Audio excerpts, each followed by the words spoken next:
বিসমিল্লাহের বরকত একটি হৃদয়স্পর্শী ইসলামিক শিক্ষণীয় গল্প। পুরোটা শুনুন, ভালো লাগলে শেয়ার করুন।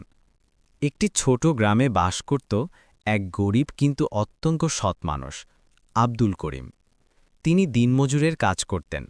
সংসারে স্ত্রী আয়েশা ও একমাত্র ছেলে সাদিক।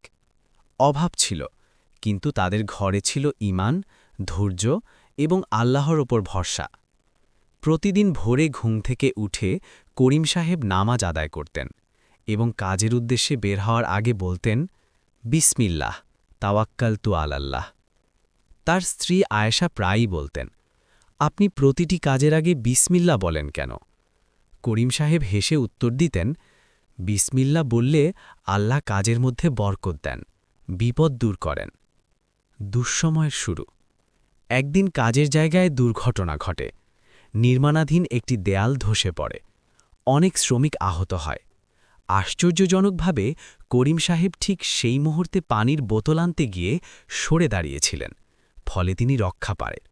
তিনি আকাশের দিকে তাকিয়ে বললেন, আলহামদুলিল্লাহ, বিসমিল্লা বলেই বের হয়েছিলাম। ক্ষুধার রাত। কয়েকদিন কাজ না থাকায় ঘরে খাবার সংকট দেখা দিল। সেই রাতে আয়েশা হাঁড়িতে শেষ এক মুঠো চাল দিয়ে পাতলা ভাত রান্না করলেন। খাওয়ার আগে করিম সাহেব বললেন, বিসমিল্লাহ। তিনজন মিলে খেতে বসল। অবাক হয়ে আয়েশা দেখলেন, অল্প ভাত শেষই হচ্ছে না।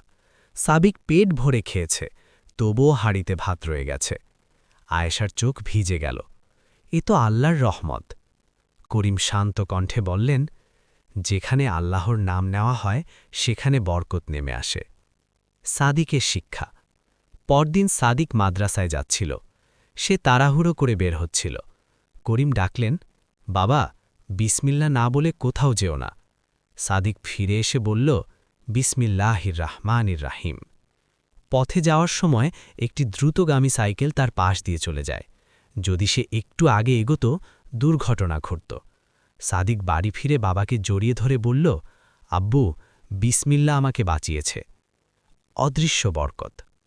কিছুদিন পরে করিম সাহেব নতুন একটি কাজ পেলেন। মালিক তার সততা দেখে মুগ্ধ হয়ে স্থায়ী চাকরি দিলেন।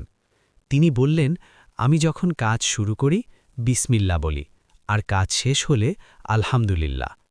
মালিক বললেন, আপনার মধ্যে আমি আল্লাহভীতি দেখেছি, এমন মানুষই বিশ্বাসযোগ্য। গল্পের শিক্ষা। সেদিন রাতে পরিবার একসাথে বসেছিল। করিম সাহেব বললেন, বিসমিল্লা শুধু একটি শব্দ নয়, এটি আল্লাহর সাহায্য চাওয়ার দরজা।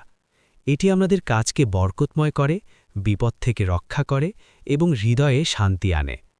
সাদিক বলল, আজ থেকে আমি প্রতিটি কাজের আগেই বিসমিল্লা বলবো। আয়েশা হাসলেন।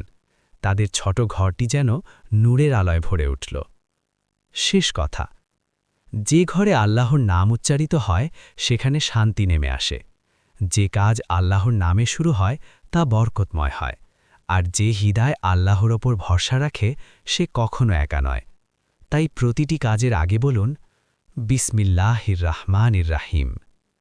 গল্পটি কেমন লেগেছে কমেন্ট করে জানান।